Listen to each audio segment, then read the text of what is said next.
Quiero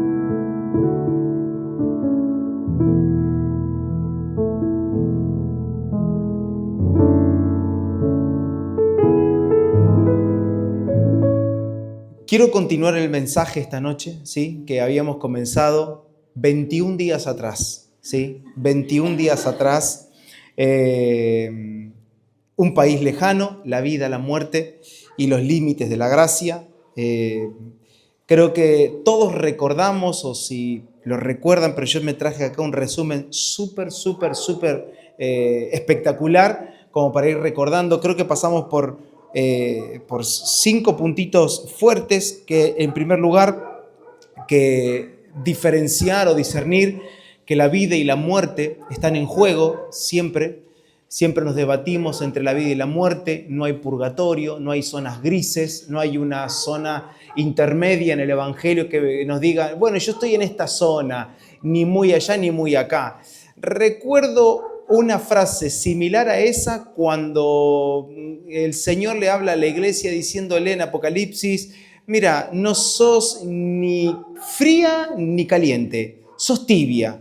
Y a los tibios yo los vomito de mi boca. Entonces Dios es determinante con las personas que aman las zonas grises, ¿sí? Bueno, vimos un poquito eso. El hijo pródigo descubrió que podía encontrar o descubrir una vida fuera de la casa del padre y claramente terminó muerto. Recordamos que le dijo, este es mi hijo que estaba muerto y ha vuelto a la vida. Entonces, en nuestra vida siempre se debate eso. Hemos visto el patrón del corazón humano, cómo se repite, constantemente se está repitiendo. Israel en el Sinaí, cuando construyen el becerro de oro, ¿sí? Con todo el oro que Dios le había permitido saquear de Egipto, ellos se construyeron un becerro de oro. En tiempos del profeta Oseas también levantaron ídolos, y nosotros hoy también hacemos cosas similares con los dones, los talentos, todo lo que Dios nos da en su riqueza, lo utilizamos para crear nuestros ídolos modernos, ¿sí? Adoramos el dinero, adoramos el trabajo, adoramos el emprendimiento, adoramos las relaciones familiares, el éxito, el placer, el ministerio sin Cristo, bueno, un montón de cosas. ¿A qué punto llegamos? A encontrarnos que la gracia tiene límite y que el límite no es un límite pequeño, sino que el límite es justamente Cristo. Cristo es nuestro límite. Hasta Cristo puedo llegar, hasta su gracia, hasta su carácter, hasta su bondad. Todo lo que es Cristo es lo que a nosotros nos contiene. Vimos que este muchacho, el más pequeño, se fue a un país lejano. Allá lo derrochó absolutamente todo en tierras lejanas, en ese país lejano, y tuvo esa convicción en su interior porque recordó todo lo que había en la casa del Padre. Se recordó lo que había en esa casa de gracia. Regresa y el llamado final fue que éste termina regresando a su papá, diciendo, este padre, este es mi hijo que estaba muerto y ha vuelto a vivir. Se había perdido y ha sido hallado. La perdición de una persona es la muerte espiritual. Por eso voy a insistir en este punto para partir de acá. No hay un término medio en el Evangelio. No es un término de que, bueno, ahí anda medio perdido. No existe. Ahí tenemos otro purgatorio, medio perdido. ¿Qué es medio perdido? No se entiende. O estás perdido o no estás perdido. Entonces, las personas y nosotros en primer lugar tenemos que reconocer estas cosas. Terminamos en aquella ocasión diciendo, lejos de la gracia hay muerte, cerca del Padre siempre hay vida. El país lejano, lo que el mundo nos ofrece, lo que los límites fuera de Cristo me van a terminar dando, va a ser robo, nos termina quitando, pero en la casa del Padre siempre encontramos provisión para todo lo que Dios nos manda hacer. Y hoy veníamos en el camino con Vicky, con los nenes, y justamente sentimos con Vicky de abordar un tema con ellos ahí en el auto, y y entre las cosas que veníamos hablando, recordamos el pasaje de 2 de Pedro, cuando Pedro le escribe a esa iglesia preciosa diciéndole, ustedes tienen todo lo que necesitan para vivir como Dios manda. ¿Saben por qué este muchacho se fue? Se fue porque quería vivir como él quería mandar. Él quería ser el que gobernaba, como Vicky hace un ratito nos compartió. A veces nuestra manera de encarar la vida, nuestra manera de autocontrolarnos, eso despierta ansiedad, temores, pánico, etc. Cuando queremos tener el control de las situaciones, cuando las situaciones que están a mi alrededor terminan siendo una amenaza personal para mí, yo lo tomo personal. Y eso es porque tenemos una vida alejada de la gracia, porque confiamos en nuestras capacidades, las cuales la vemos chiquitita así frente a un semejante problema, y no confiamos en la vida de Dios que debería estar creciendo en nuestro interior. Ahora bien, el verdadero arrepentimiento llega a la vida de este joven. ¿Por qué? Porque él llega a decir, y ustedes recordarán, yo, Padre, he pecado contra el cielo y contra ti. Y en el discurso que él tiene, él le dice, ya no soy digno de que a mí me recibas como a tu hijo, yo quiero que me recibas como un jornalero, quiero que me recibas como uno de tus empleados. Porque él recordó que un empleado hasta llegaba a comer mejor que lo que él estaba comiendo en este país lejano. Entonces él regresa teniendo en cuenta que él había pecado no solo contra el cielo, sino que había pecado también contra su padre. Y esto lo encontramos a lo largo de la Biblia, porque cada vez que uno decide vivir en su propia voluntad, tenemos que saber que las consecuencias y que la ofensa no solamente es hacia Dios, no solamente contristamos al Espíritu Santo, sino que terminamos dañando a las personas que nos rodean. Dañamos. David, cuando elige acostarse con Betsabé, no solo pecó contra Dios, sino que dañó a toda una familia y dañó a toda una nación. Las consecuencias de nuestras decisiones nunca son personales. Siempre nuestro pecado y nuestros errores traen cola, mis hermanos, traen tira, traen un trasfondo, tienen un golpe colateral, dañan a otras personas que amamos, pero que aún así nuestras decisiones terminan golpeando la vida de aquellas personas que sin duda logramos amar. El verdadero arrepentimiento siempre reconocerá los dos sentidos de la ofensa, y de acá quiero partir en esta noche. Los dos sentidos de la ofensa reconoce el arrepentimiento. Cuando una persona está arrepentida, sabe que ha ofendido, que ha contristado al Espíritu Santo, que ha ido en contra de la ley de Dios, en contra de lo que la palabra dice, pero el verdadero arrepentimiento también reconoce frente a las personas el daño que se ocasionó. No es una cuestión de decir, bueno, yo me arreglo con Dios y ya está, yo ya le pedí perdón a Él. No, Padre, he pecado contra el cielo, pero he pecado contra ti. El arrepentimiento siempre nos lleva a esto. Ahora, ¿qué se esperaba? Y quiero poner un contexto, ¿sí? Quiero poner un contexto porque va a tener sentido esto que voy a explicar ahora. Hay un contexto histórico de una costumbre judía que muchos judíos ortodoxos lo practican hasta el día de hoy, que es el kesasaj. El kesasaj era lo que se esperaba del padre. ¿Qué esperaba la gente, los vecinos? ¿Qué esperaba la gente que conocía? Toda la historia diciendo, che, a este tipo se le fue el hijo, se le llevó parte de la herencia, la malgastó y ahora viene. Y todas las señoras chusmas del barrio salieron para esperar el kesasaj. ¿Qué era el kesasaj?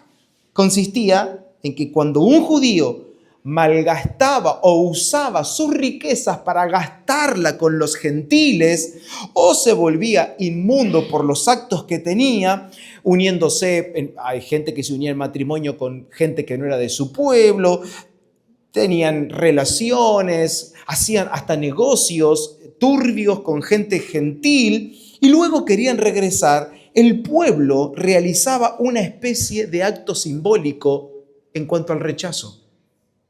Lo rechazaban simbólicamente. Se llevaba, y pongan atención, una vasija de barro al frente de la comunidad, se la rompía en el suelo y con ello se declaraba públicamente que esa persona estaba cortada de su pueblo. Es decir, vos te fuiste, gastaste las riquezas que Dios nos había dado a nosotros, las gastaste en un país inmundo, aquí traían una vasija de barro, la rompían diciendo, nuestra relación ya está cortada, tú no eres parte de este pueblo, tú no eres judío. Esto se esperaba del Padre. ¿Qué está haciendo Jesús cuando cuenta esta parábola? En el lugar de que el hijo pródigo enfrente el quesasaj, en lugar de que el hijo pródigo experimente la exclusión, Jesús muestra a un padre que no muestra rechazo, sino que corre para recibir al hijo. O sea, Jesús es muy exagerado en esta parábola para demostrarte que nosotros, cuando nos toca vivir estas situaciones o circunstancias, nosotros respondemos según la gracia y no según las costumbres o las prácticas que nos pueden estar rodeando.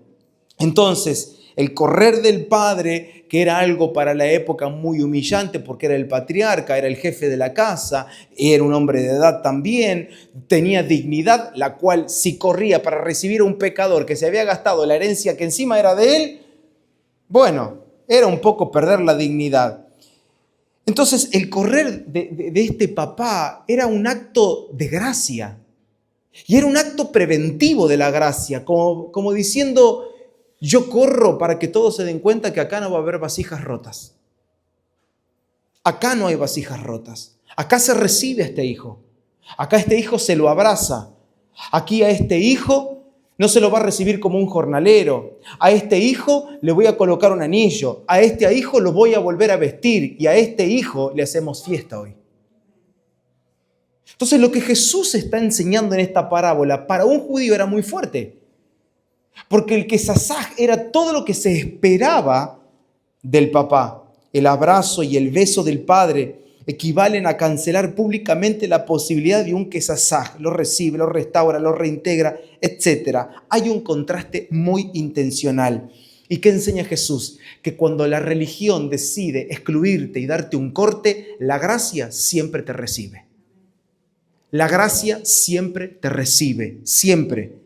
Y esto es lo que le da un fuerte peso a esta parábola, porque el amor de Dios siempre será más fuerte que cualquier ceremonia, costumbre o exclusión humana o institucional.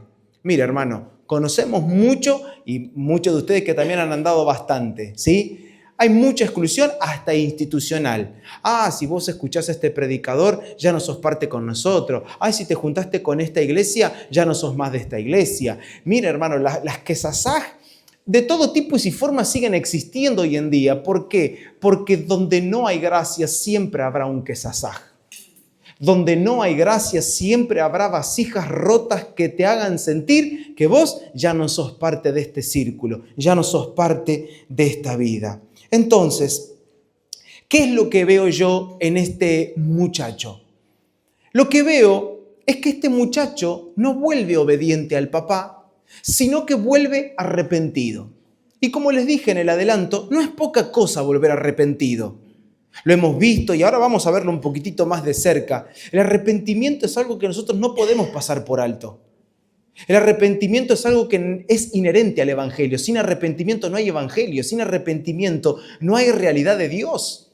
Sí hay perdón, por supuesto, para esto murió Jesús, para que todos nuestros pecados sean borrados, sean eliminados. Pero nuestra conducta es eliminada, nuestro corazón es transformado, nuestra alma es regenerada por medio del arrepentimiento.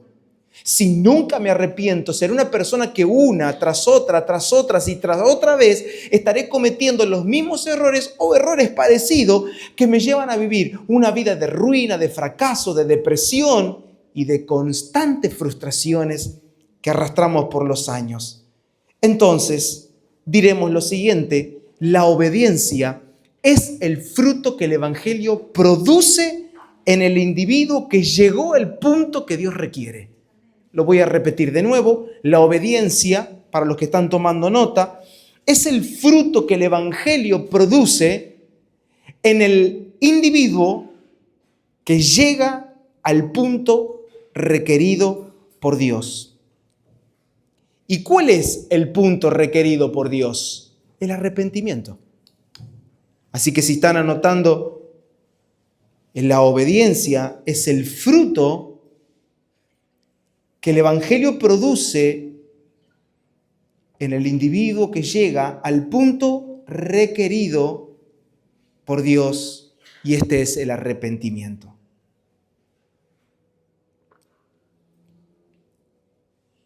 Y el arrepentimiento es el fruto de este obrar del Espíritu Santo en nosotros, que es el nuevo nacimiento.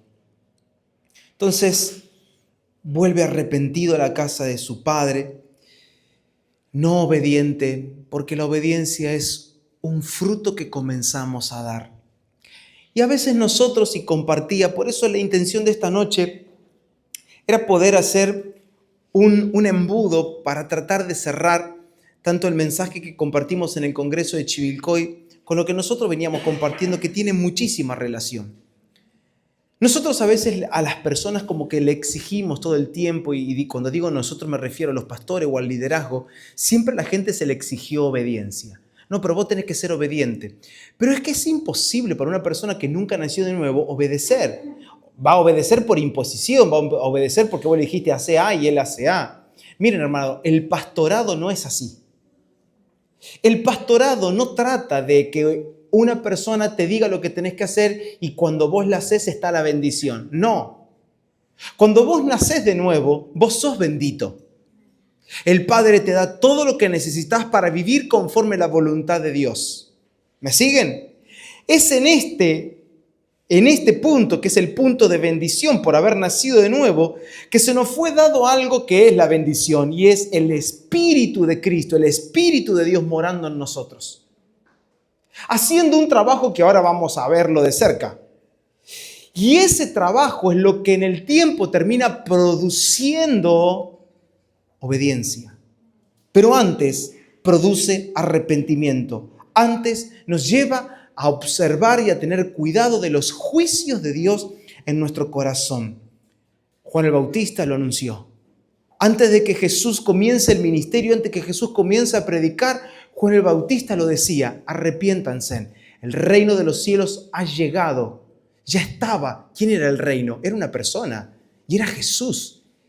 En Jesús estaba toda la realidad de Dios. En Jesús estaba todo el ámbito de Dios. En Jesús estaba la gracia de Dios operando. Él era el reino. ¿Y qué necesitaban para recibir el reino, para reconocerlo al reino? ¿Qué necesitaban? Arrepentimiento. Porque ellos esperaban a un rey o a un superpoderoso que venga a librarlos de Roma y los saque del yugo de esclavitud. Pero no, lo que llega es Jesús. Un Jesús que más tarde terminó diciendo: al César lo que es del César, a Dios lo que es de Dios. Él no vino a ser un rebelde de Roma. Él vino a manifestar la realidad del cielo en la tierra. A eso vino Jesús. Claro, cuando Jesús comienza a predicar, ¿qué predica? Lo mismo. Arrepiéntanse y conviértanse, porque el reino se ha acercado. Crean ahora en el Evangelio. Vi en Chivilcoy, y lo pasamos muy rápido, qué produce en nosotros o hasta dónde podemos llegar cuando no hay un verdadero arrepentimiento, o cuando en realidad comenzamos a adoptar una identidad, y yo a los hermanos les compartía sobre esto, una identidad discursiva, pero eso no es una identidad visual, no es una identidad basada en verlo al Señor. Y hoy tenemos muchos cristianos que tienen una identidad discursiva. Tienen una identidad basada en todo lo que escucharon. Escucharon y aprendieron. Aprendieron a levantar una mano, aprendieron a decir amén, aprendieron textos bíblicos, aprendieron a congregar, aprendieron tantas cosas, pero nunca aprendieron a Cristo porque nunca lo vieron en su interior. Nunca lo vieron en su interior. Y Job terminó diciendo, siendo que para Dios era un hombre justo, él terminó diciendo: yo hablaba lo que no entendía. Así que es posible vivir una vida que hablemos cosas que no entendamos. Sí, es muy posible. Hablar lo que no se entiende solo le pertenece a gente que de oídas oye, pero que sus ojos nunca ven. Job dice, ahora mis ojos te ven. Estoy leyendo Job 42, verso 5. De oídas te había oído, mas ahora mis ojos te ven. Por tanto, el verso 6, me aborrezco y me arrepiento en polvo y ceniza. El arrepentimiento viene a nosotros por causa de verlo al Señor. Por causa de verlo. Mis hermanos, esto tiene que arder en nuestro corazón. Si nos vamos a pasar toda la vida escuchando, pero sin el interés de que su palabra me transforme, yo tengo que saber que estoy perdiendo el tiempo. Perdemos el tiempo sentándonos en una butaca, en el rincón de Bragado, solo porque me hace bien o porque quiero cumplir o porque quiero estar bien con Dios y con los hermanos. Esa no es la manera de estar bien. Esa es la manera de arruinarnos la vida. Si no tenemos el deseo de que esta palabra sea viva en mi interior, que sea viva en mi corazón, entonces yo estoy perdiendo el tiempo. Si el interés no es real, si el interés de la transformación del Evangelio no es real en mi interior, entonces tengo que hacerme la pregunta y es, ¿qué estoy creyendo? ¿Qué estoy haciendo? ¿Qué estoy pensando? ¿Dónde está puesto mi corazón? ¿Dónde está puesto mi interés? ¿Por qué la palabra todavía no me puede transformar? ¿Por qué llevo tantos años escuchando palabras? Y claro, somos la generación de todo rápido, todo ya, y queremos y miramos un videíto, ¡ay, me gusta! ¡Uy, qué buena frase! ¡Qué buena reflexión! 30 segundos. Somos una generación microondas, nos gusta todo lo cortito, lo poquito, lo chiquitito, no me lleves mucho tiempo, no me robes mi vida. ¿Por qué? Y porque yo tengo una vida, yo tengo mis proyectos, yo tengo mis planes, tengo mis propósitos. Dame un reel de 30 segundos y ya está. ¡Ay, un reel de 1 minuto y medio! Yo a veces cuando subo algunos videitos, ahora tengo uno que es más largo que no sé qué, sé que no lo va a mirar nadie. Y no me importa. No me importa. Instagram te dice, ten en cuenta que este video no tendrá muchas visualizaciones. ¿Qué me importa? Te van a responderle.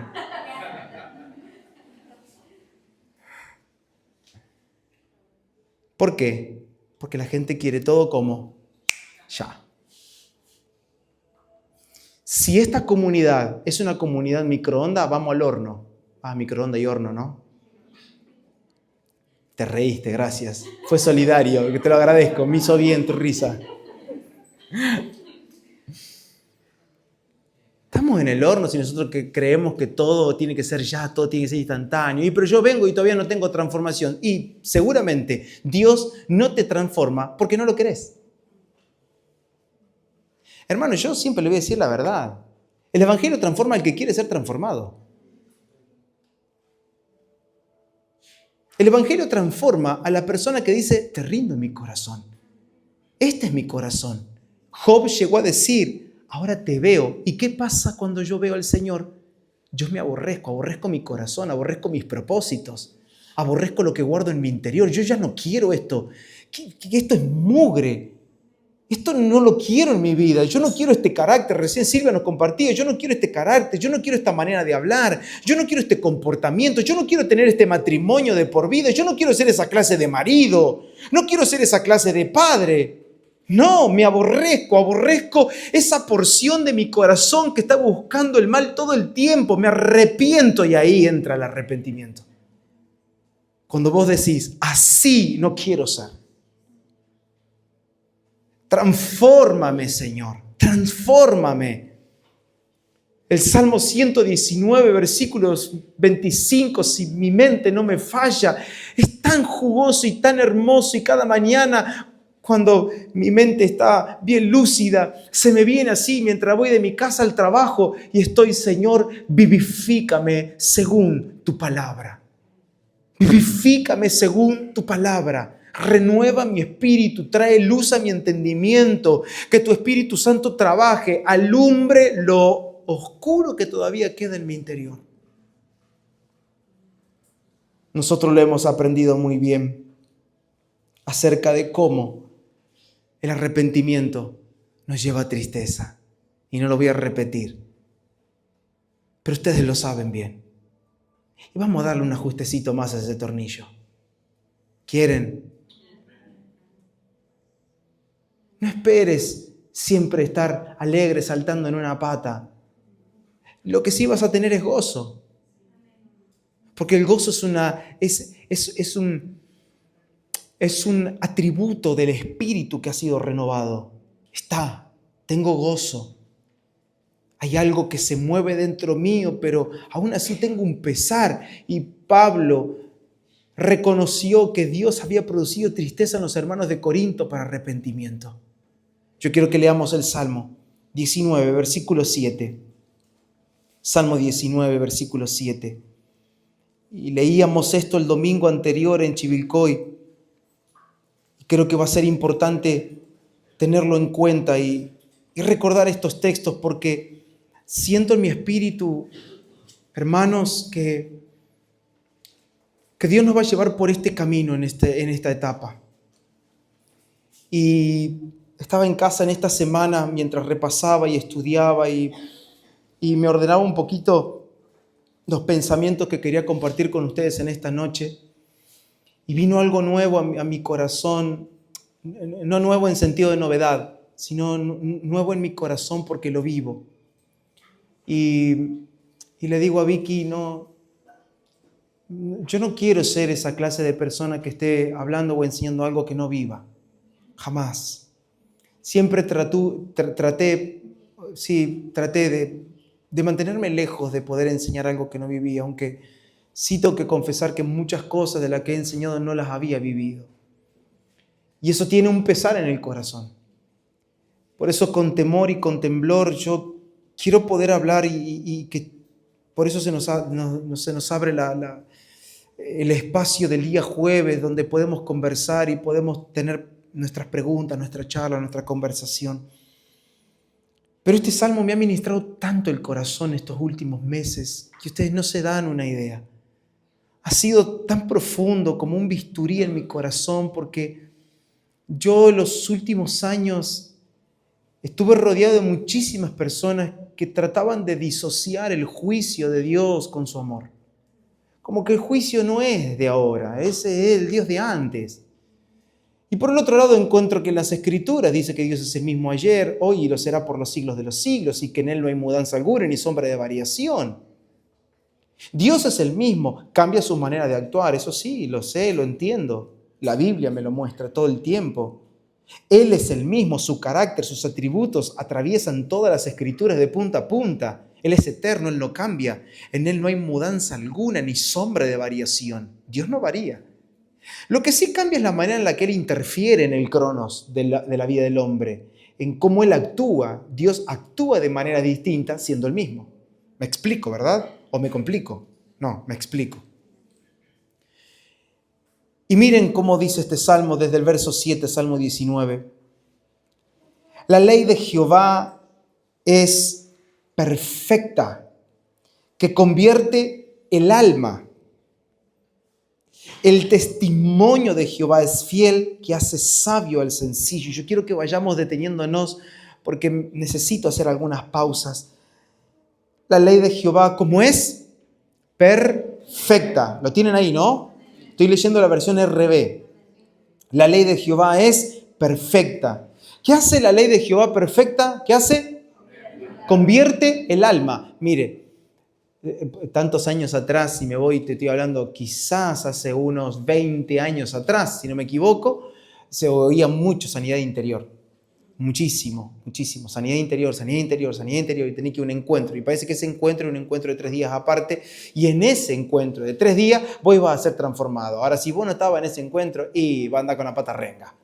O sea, como que Dios dependía de que una persona pueda organizar un evento de 3 días encerrado en un lugar, lo cual, aclaro, no le quito mérito, ¿no? Porque si lo que sucede en ese encuentro es generado por la palabra y no por el emocionalismo de quien te enseña, me parece perfecto. Pero tenía muchos rituales, los cuales sí aborrezco. Se hacía una fogata, escribías tu pecado en un papel, lo tiraba al fuego. Hermano, si usted no se arrepiente por más que escriba todos los pecados en una lista, algunos tienen que quemar un cuaderno entero. Y la vida de la gente no fue transformada, lo hemos visto. ustedes quizás también le ha tocado tener esa experiencia de gente prendiendo fuego, papeles por todos lados. Greenpeace nos iba a hacer un juicio en cualquier momento porque hacíamos humo a rolete. ¿Qué pasa con ese humo? Los pecados de la gente. No era el camino. ¿Qué sucede? La gente pone la fe y la esperanza en un ritual. Como los religiosos, igualito.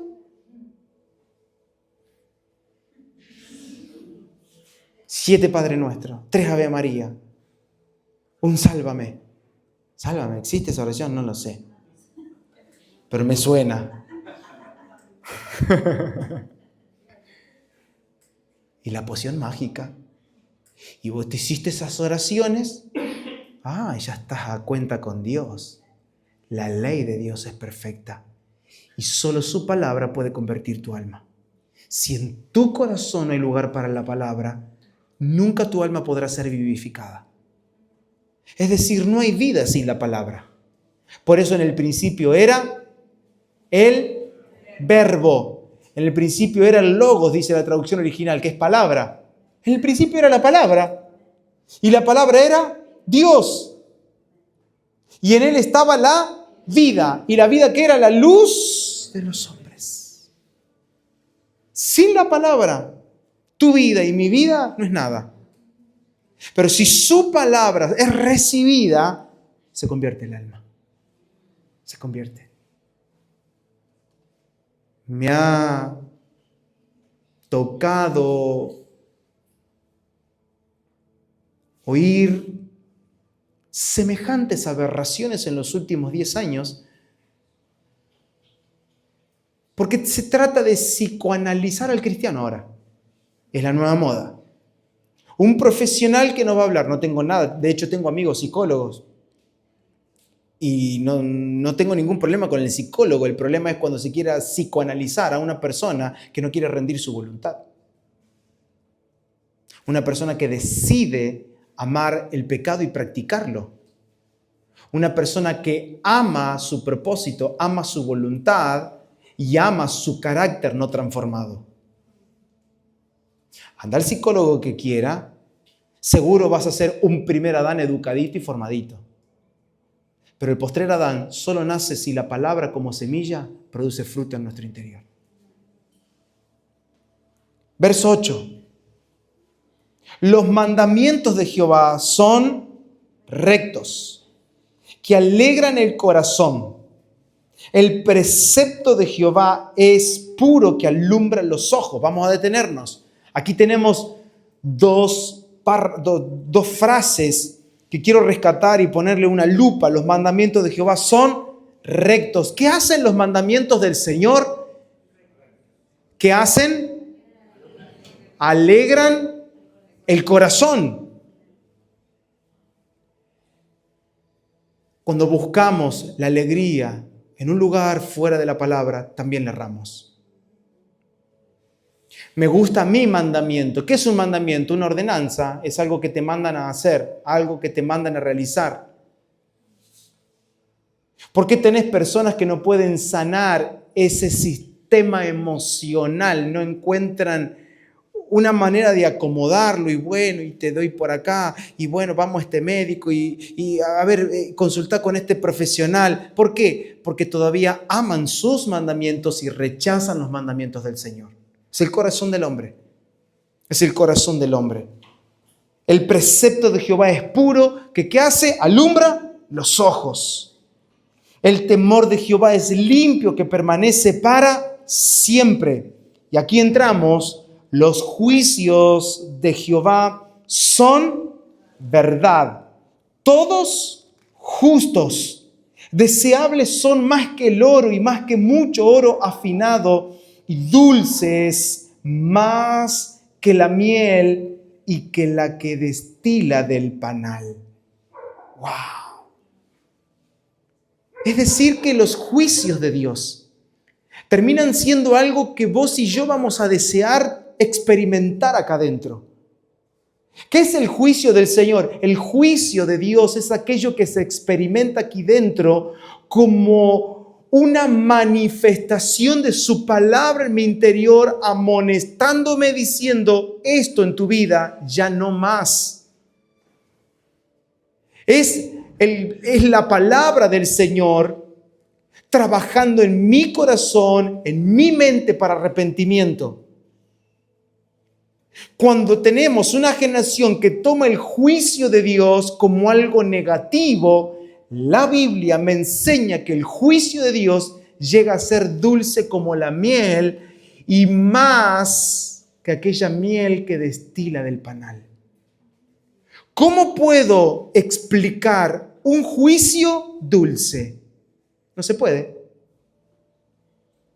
Humanamente no puedo explicar que un juicio, que una ordenanza que venga del Señor termine siendo dulce y que encima, verso 11, dice, tu siervo es además amonestado con ellos.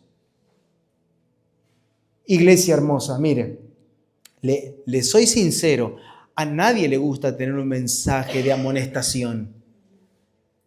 Nadie busca un mensaje de amonestación, nadie está buscando un mensaje de exhortación, nadie está buscando un mensaje de juicio, solo que nuestra mente no salvada, nuestra mente que todavía no fue regenerada, malinterpreta un mensaje de juicio, pero un mensaje de juicio es un mensaje de amor, es un mensaje que viene para salvar tu alma. Un mensaje de juicio es como recibir a esa palabra que es como espada de doble filo que penetra hasta partir. Dice, tu siervo es amonestado con ellos y en guardarlos hay grande galardón. ¿Quién podrá entender sus propios errores? Líbrame de lo que me son ocultos. Ahí está el juicio de Dios. ¿Cómo opera el juicio de Dios? Amonestándome de aquellos errores que aún están ocultos en mi corazón. Y no sé si te pasó, pero sí sé que te va a pasar. ¿Y qué nos está pasando como comunidad? Estamos experimentando los juicios del Señor acá adentro. Para arrepentimiento, estamos experimentando cómo la palabra viene a alumbrarnos y dice, hey, mira lo que encontré acá atrás, acá, ¿dónde? Acá, en este pasillito, en esta caverna de tu corazón que está bastante oscurita. Mira, mi palabra dice esto y viene la palabra y alumbra. Señor, eso estaba en mi corazón. Wow. Cuando te comentan algo sobre alguien y te empezás a poner nervioso y no sabes por qué, te pones ansioso y vos decís, ahí hay algo que no es del Señor.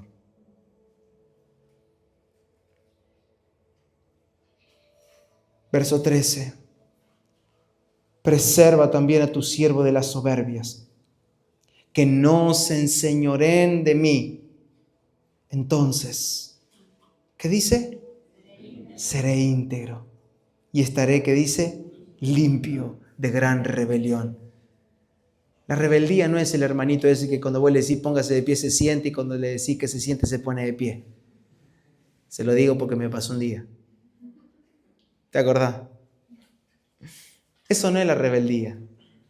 La mayor rebeldía es rebelarnos al propósito del Señor y a su llamado. Pablo dice, yo no me rebelé, no me negué a la visión celestial.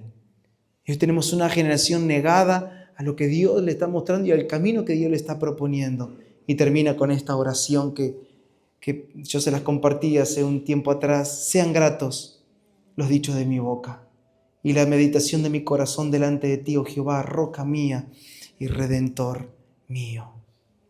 ¿Sabe qué oro en esta noche? Que los juicios de Dios se manifiesten en nuestros corazones. Que por su palabra nuestro corazón sea alumbrado. Que ya no seamos personas que construyan una identidad cristiana discursiva.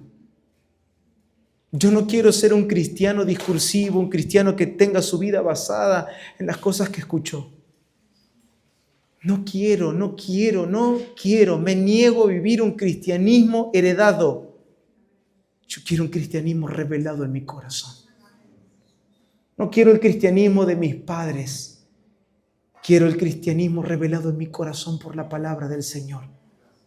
Que cuando me levante cada mañana, en mi boca pueda estar esta oración: Señor, sean gratos delante de ti mis pensamientos y todos los dichos de mi boca. Padre, que mi vida pública y mi vida privada te honren. Que mi vida pública y mi vida privada sean gratos. Que mi manera de vivir sea un perfume a tu presencia. Que mi manera de vivir honre a tu Espíritu Santo que mora en mi interior. No quiero tener discursivamente decir, somos templo del Espíritu Santo. Hermano, hay gente que no es templo del Espíritu Santo. Y no nos tiene que pesar decirlo. Porque una persona que nunca se arrepiente y que sigue practicando el pecado, lo dice la palabra en 1 de Juan, es una persona, y lo vimos el jueves, ¿no? Con la pregunta de Samuel, lo estuvimos viendo de cerca. Es una persona que no ha nacido de Dios. No nació. ¿Y qué vamos a condenarlo al pobre o a la pobre? No, le amaremos y estaremos todo el tiempo proclamando la palabra del Señor hasta que el lucero de la mañana salga en su corazón. No dejaremos de amar a aquellos que nosotros sabemos que aún siguen teniendo una vida que honra su carne, que honra su propia virtud y sus vanaglorias. No vamos a dejar de amar. Pero lo que sí tengo que saber es que con tal persona no voy a tener comunión. No podemos esperar tener comunión con personas que están siguiendo sus propias voluntades. Es imposible. ¿Podemos estar juntos? Sí. Miren, si yo agarro una caja, y esto se lo escuché a un pastor amigo en estos días, si yo agarro una caja, ¿sí? O un cubo, y vamos a imaginarnos un cubo transparente acá, ¿sí? Un cubo de acrílico bien grande. Y agarro un cuerpo y lo empiezo a destrozar. Y empiezo a meter todas las partes de ese cuerpo, lo empiezo a meter dentro de esta caja. Yo sé que es feo el ejemplo, ¿sí? Pero quiero que me sigan, por favor. Y yo quiero que vengan conmigo y pensemos juntos, ¿sí? Nos hace bien pensar. Y agarro. Y tengo todo un cuerpo destrozado y lo empiezo a meter. Lo meto dentro de ese cubo transparente. ¿Qué van a ver ustedes ahí? ¿Un cuerpo? Sí, acá está el cuerpo. Este es el cuerpo de esta persona. Y está junto este cuerpo. Sí, pero no hay comunión. No, pero ya sé, ahora vamos a hacer y vamos a pintar todos estos trozos de carne que tenemos acá, vamos a pintarlo de color amarillo, todo amarillito, para que sean igualitos, todo, uno igualito al otro. El bracito amarillo, bracito derecho amarillo, mano izquierda amarilla, mano derecha amarilla. El corazón que vimos ahí que se salió, lo metemos dentro del cubo, también se lo pintamos de amarillo, todo lo pintamos amarillito. ¿Y qué tengo? Un cuerpo igualito que pertenece a la misma persona, pero sin vida. Porque lo que le trae vida al cuerpo es la comunión, no el estar juntos. Y si esto, detrás de este ejemplo muy feo que acabo de poner, pero si sirve para que entendamos que el estar juntos no nos salva, que el estar juntos en un auditorio no nos hace efectivos en la vida, ¿no? Porque ahora sí que estamos juntos, ahora que tenemos auditorio, ¿no? ¡Pum! Para arriba. No, hermanos, somos a veces como ese cubo de acrílico, todos pintados y adentro, pero cada uno siguiendo su propio camino. Así se ve un grupo de cristianos que no tienen en comunión la voluntad de Dios, que siguen sus propias voluntades, que siguen sus propios entendimientos, su propio razonamiento. Somos pedazos de carne, somos pedazos de alma dentro de un auditorio que cada uno está buscando su propio interés. Si la palabra no es nuestro punto de comunión, si la voluntad de Dios no es nuestro punto de comunión, algo está fallando. Por eso que el arrepentimiento es el retorno a la gracia. Y lo vimos en este muchacho. Llega arrepentido. Padre, he pecado. He pecado contra el cielo y contra ti. ¿Qué experimentó este muchacho? Los juicios. Acá adentro. ¿Y cómo estuvo? ¿Estuvo alegre saltando en una pata al lado del chiquero de chancho? No, ¿qué hubo? Tristeza profunda. ¿Qué hubo? Reflexión. ¿Qué hubo? Meditación. ¿Qué hubo? Consideración.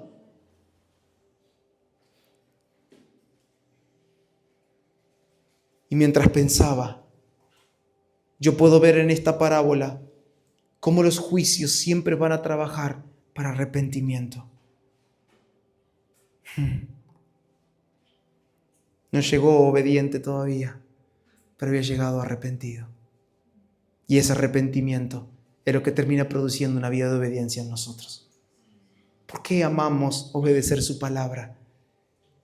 ¿Por qué amamos y nos deleitamos como el justo del Salmo 1 expresado allí, que medita en la ley del Señor de día y de noche? ¿Quién puede meditar en la palabra de día y de noche? Alguien que ya haya pasado por el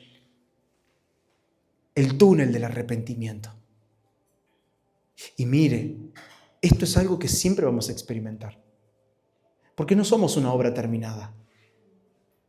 Y habrá momentos y habrá ocasiones que vendrá sobre nosotros este choque de la palabra, este bisturí que corta y que produce ese dolor momentáneo, pero va a sanar. Pero yo necesito sacar esto de tu interior. Los juicios de Dios son como estas máquinas nuevas ahora, las resonancias que revelan lo que está dentro tuyo. ¿Y esto está acá dentro mío? Sí. ¿Y qué pregunta la persona? ¿Y se puede operar? Pero nadie pregunta eso en un auditorio. Cuando descubren que hay algo acá, no pregunta si se puede operar. Bueno, óreme, te dice. Yo no voy a orar por eso. La oración no produce arrepentimiento. La oración es el fruto de una vida arrepentida. El arrepentimiento nos lleva.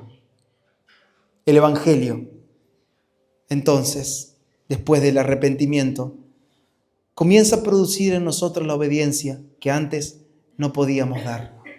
Y es acá, como Vicky nos compartía hace un ratito, que el Espíritu Santo comienza a capacitarnos para obedecer. Y empieza una escuela, la escuela del Espíritu. Y esa es la vida del Espíritu. En esa dinámica nos comenzamos a mover. Y comenzamos a ser inspirados y soplados por el Espíritu Santo todo el tiempo. Y tengo ese sentir, y tengo esa impronta acá adentro. Y tuve este sentir acá adentro en mi interior que no puedo explicarlo, pero sé que es del Espíritu. ¿Y cómo sabes que es del Espíritu? Porque no me beneficia a mí. No me trae un beneficio personal. Esto bendice a la iglesia, bendice a mis hermanos, bendice a mi prójimo. Bendice y honra al Señor. Y lo que voy a hacer está sustentado por las Escrituras. Sí, entonces adelante, mi hermano.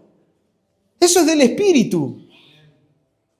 Nunca el Espíritu Santo te va a llevar a hacer algo que le haga bien a tu carne, sino algo que edifique la iglesia.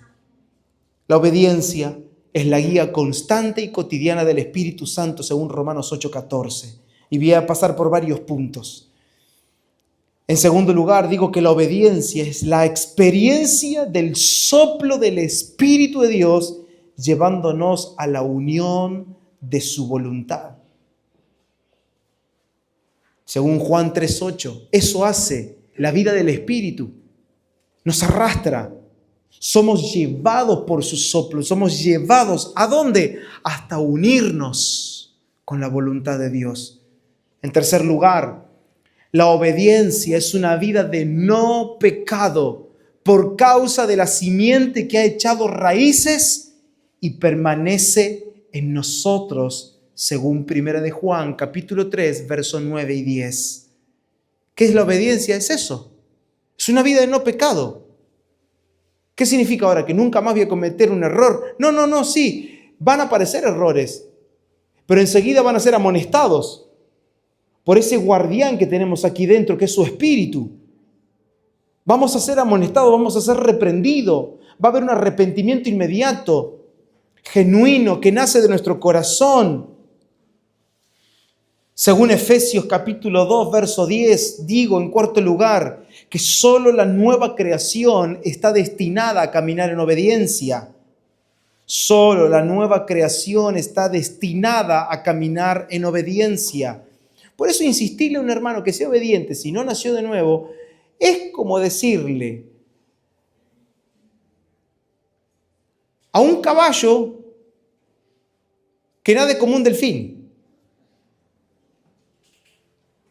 Imposible.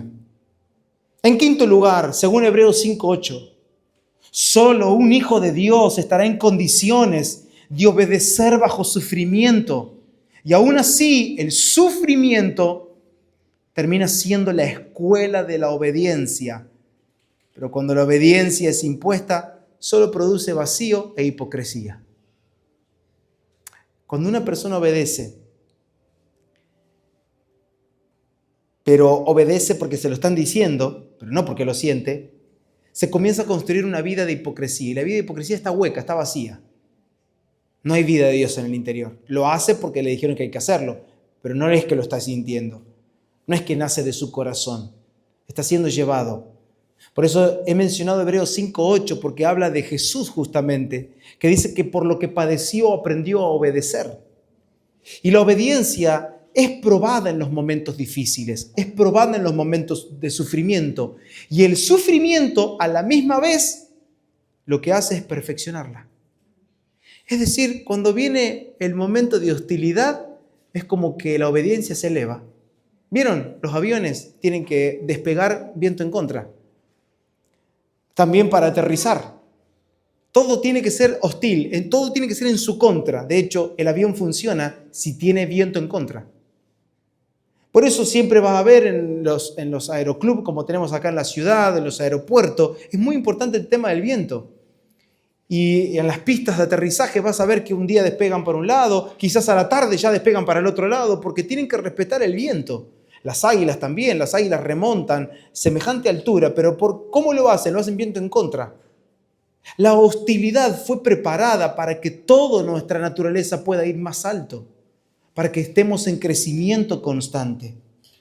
La obediencia, en sexto lugar, no es una carga, sino que ella es la respuesta natural de nuestro amor hacia Él. Y esta es la obediencia que nos perfecciona. Primera de Juan 2:5 dice: pero el que guarda su palabra, en este verdaderamente el amor de Dios se ha perfeccionado. ¡Wow! Por esto sabemos que estamos en Él. Lo vuelvo a leer. Pero el que guarda su palabra, en este verdaderamente el amor de Dios se ha perfeccionado. ¿Cómo sé que yo amo a Dios y que ese amor hacia Él en mí se está perfeccionando? Porque amo su palabra. Quizás terminé de escuchar un mensaje o terminé de leer un texto y ya no lo estoy olvidando. No, ya está. No me tocó el corazón la palabra todavía. No sentí que era para mí. ¿Saben los mensajes? La gente que he escuchado así, y capaz que fuiste vos esa persona. Yo al menos fui. Cuando vos salís de un lugar y dices, no, habrá sido para alguien. Para mí hoy no fue esa palabra. ¿No? Como diciendo, sos un crack. O sea, nada. O sea, te fuiste, pasaste limpito por el aro vos. Impecable el tipo. Se calla la boca. No tuvo un impacto directo, pero voy a meditarla. Voy a darle una vuelta de rosca a esta palabra. Voy a volver a leer estos textos. Seguramente Dios quiere alumbrar algo, por algo la puso delante de mí esta palabra. Quien tuvo ese carácter fue María. Dice que María veía que Jesús hacía cosas y decía cosas que no le entraban. Y dice que ella no juzgaba la vida de Jesús. Dice que ella meditaba. Meditaba. Hay gente que cuando ve algo que no lo entiende instantáneamente, lo primero que hace es lo critica. O tiene esa frase como que dije recién, no, ese mensaje no fue para mí. Qué bien que le hubiese venido ese mensaje a fulano, qué lástima que no vino, le voy a mandar el link después. ¿O no? Somos de pensar así a veces, como diciendo, para mí no es para el otro. Vieron que mi padre siempre me cuenta los hermanos Horquilla y los hermanos Rastrillo. ¿Se los contó alguna vez? Qué bueno, así yo se los cuento. El hermano Horquilla es aquel que utiliza la horquilla cuando recibe la palabra del Señor. ¿Qué hace la horquilla? Pincha y tira, ¿no? Y este para Carito. Este mensaje, este para Vicky, este para Sammy, este para Gustavito que le viene bien, toma, ahí te fue esta palabra, bien pastores. Y vieron que la gente cuando es así, yo he estado en congregaciones medias bravas, ¿no? Amén, pastor, así es, dice, vos sabés que lo está diciendo por alguien. Entonces vos decís, acá. Entonces son los hermanos Horquilla, ¿sí? Que escuchan la palabra y ya saben para quién es, ¿sí? Son tipo correo argentino, tipo no me sale los que hacen los repartos. Sí, son tipo los delivery de la reunión, ¿sí? Reciben un mensaje, este para Rosa, este mensaje para Rosa, ¿sí? qué bien que le vino, ay, qué bueno que vino. O sea, está pensando en el otro todo el tiempo. El hermano rastrillo, ¿qué hace? Para mí, agarra toda la palabra, todo para mí. Así que yo que vos lo carpeteo al que tengo al lado y decirle, ¿vos qué anda? ¿Con horquilla o con rastrillo? ¿Sí?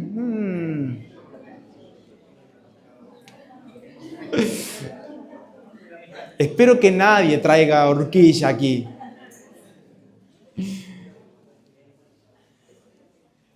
Hermanos, nuestro amor a Dios se perfecciona cuando amamos su palabra. Ahora, ¿qué pasa cuando la obediencia es impuesta? Cuando a mí me obligan a obedecer. ¿En dónde termino? Cuando la obediencia es impuesta, siempre va a ser externa, es decir, nunca interna. Va a ser externa. ¿Y saben dónde me deja? En el legalismo. Así se construye una congregación legalista. No porque acá lo dice el pastor y punto. Andase lo contrario. Entiendo que hay gente que es rebelde por deporte.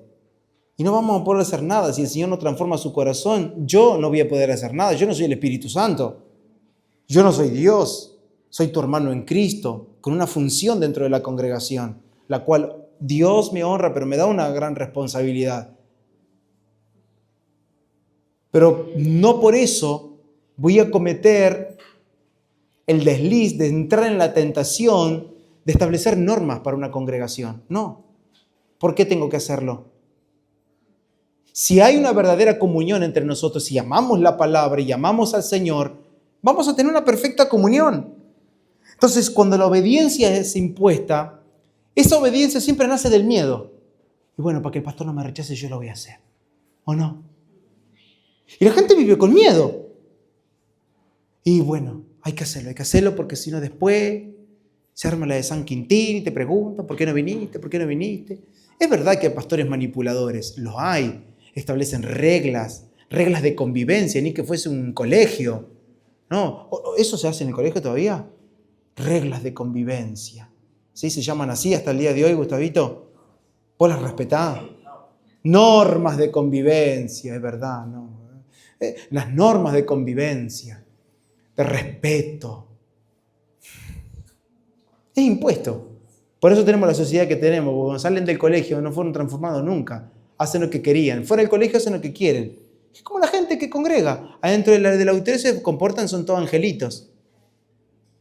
Cuando salen en la calle, el arito de luz que tienen acá, lo tiran y se ponen los... Correte porque te pasa por arriba. Claro, ¿por qué? Porque hay miedo. Hay miedo. Entonces, para que no me rechacen, para que me amen. Hermano, acá te vamos a amar igual. ¿Te endiables o te santifiques? Nace del miedo, de las presiones externas y de reglas que están vacías de la vida de Dios.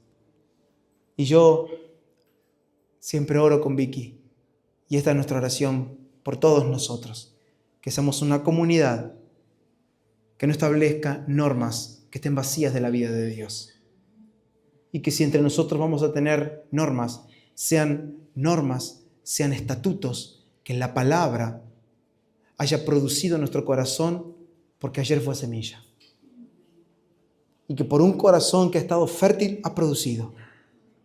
La obediencia impuesta siempre produce hipocresía, rebeldía y apariencia. Trata de aparentar, pero jamás transforma el corazón. Ustedes recordarán a Jesús refiriéndose a los fariseos, los cuales eran personas que obedecían con una obediencia externa, con una obediencia impuesta. Y les dijo, este pueblo de labios me honra, pero su corazón está lejos de mí. Colosenses 2:23, y quiero ir cerrando. Y acá Pablo viene hablando a la iglesia de Colosas de las reglas de los hombres. Y en ese contexto dice, tales cosas tienen a la verdad cierta reputación de sabiduría en culto voluntario, en humildad y en duro trato del cuerpo, pero no tienen valor alguno contra los apetitos de la carne. Miren, cuando hay normas externas, Cuando tenés una generación carnal o gente que está pasando por un proceso duro y difícil en su vida moral, por ejemplo, me ha tocado mucho hablar con personas que pasan momentos difíciles, duros, gente que está prisionera de la pornografía, gente que no deja de fornicar o que no deja de tener una vida inmoral, gente que está prisionera de la mentira, de la avaricia. Siempre vienen a hablar para que vos le termines dando un consejo que a ellos los salve. Y no existe. Ustedes saben que no hay un consejo que te quite el apetito por la carne. No hay. Lo acabamos de leer. Pero Pablo viene hablando de todas aquellas normas que se establecen en una comunidad que lo único que hacen es establecer miedo y producen una multiplicación de frustraciones en la persona. Porque esas normas externas que yo puedo recibir nunca van a tener un peso y un valor importante contra los apetitos de la carne. ¿Y dónde empieza todo esto? Insisto, en nuestro deseo. ¿Quieres? ¿Queremos agradar a Dios de verdad o estoy jugando? Voy, paso y hago una tocadita, me mojo un poquito con la palabra, el lunes a la mañana me leo un versículo, hago la oración y ya está, ya estoy santificado, Señor. No, lo que Dios te pregunta es, ¿quieres honrarme con tu vida? ¿Quieres ser un culto para mí? ¿Quieres ser un sacrificio vivo, santo y agradable para mí de verdad? ¿Quieres? Sígueme. Niégate a ti mismo y toma tu cruz y vamos. Ven conmigo. Porque no se puede ir tras Él sin negarnos y sin tomar nuestra cruz diaria, sin antes estar dispuesto a renunciar a nuestra voluntad.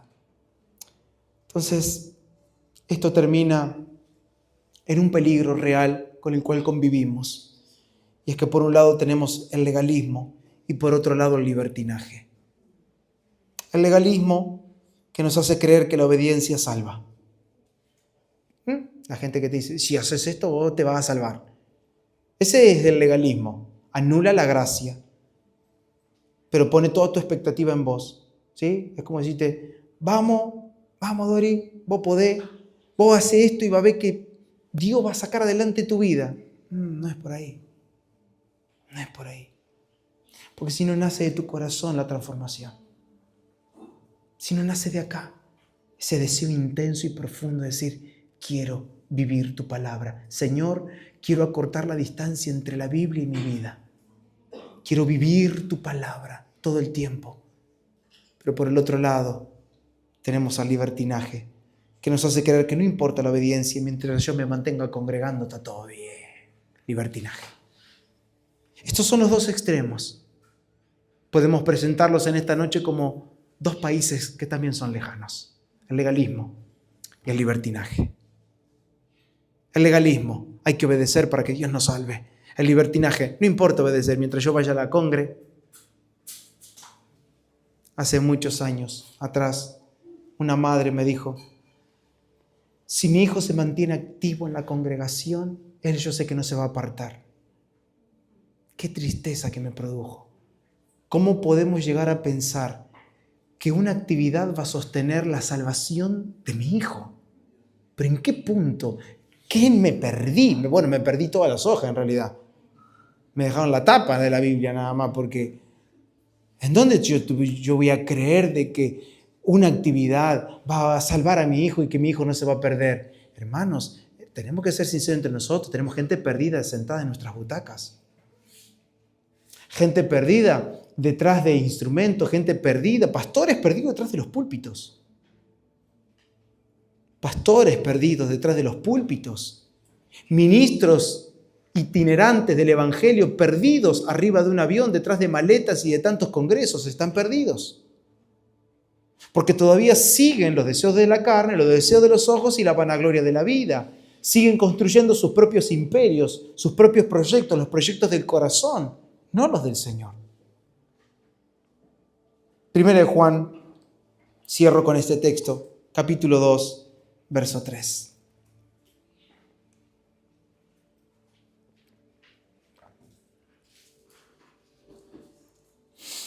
Gracias, Señor. 1 de Juan, capítulo 2, verso 3 al 6. Si quieren ponerse de pie, vamos. Síganme con la lectura y quiero cerrar en esta noche. ¿Tienen todos ahí el texto en su Biblia? ¿Sí?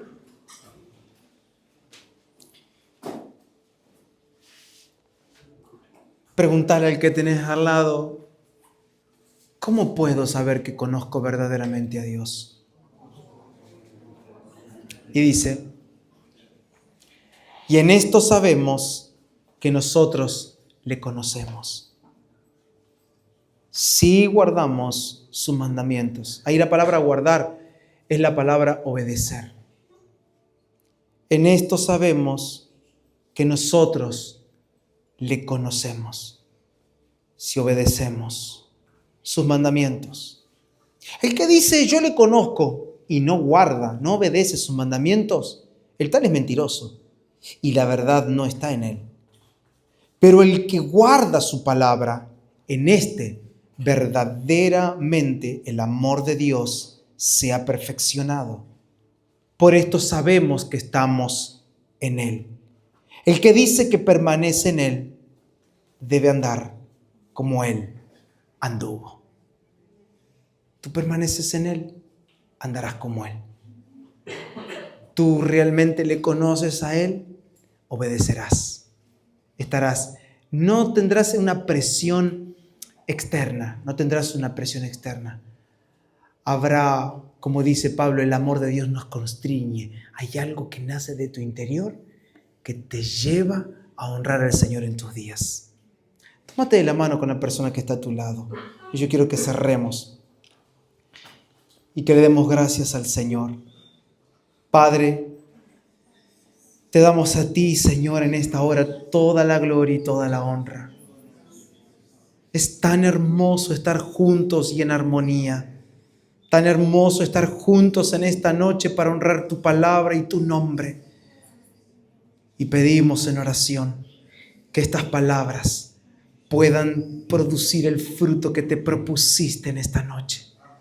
Gracias, Señor, por esta comunidad de fe, por esta familia. Gracias por cada uno de mis hermanos. Gracias por aquellos que han abierto el corazón a tu palabra. Gracias por aquellos que aún guardan el deseo intacto en su interior, ese deseo intenso y profundo por experimentar una verdadera transformación en sus vidas y en sus familias. Oro por cada familia en esta noche representada. Oro por los padres, por los hijos. Oro por cada niño, por cada mamá, por cada papá. Oro por aquellos mayores que están anhelando no solo tu palabra, sino el fruto que produce tu palabra en nuestras vidas. Oramos para que en todos nosotros vibre, arda esta pasión por conocerte, por entenderte y por ser transformados. Te lo pedimos en el nombre poderoso de Jesús. Honramos tu sacrificio en la cruz y no viviremos una vida menor a ese sacrificio. Nuestra vida te honrará, nuestra vida te glorificará, no por algo que nosotros hagamos, sino porque tu palabra ha alumbrado tanto nuestro interior que nos ha llevado a un arrepentimiento genuino. No es un arrepentimiento falso, no es un remordimiento, no es una tristeza carnal ni pasajera. Es una tristeza temporal producida por tu palabra para conducirnos a transformación. Padre, tuya es la gloria por siempre. Amén y amén.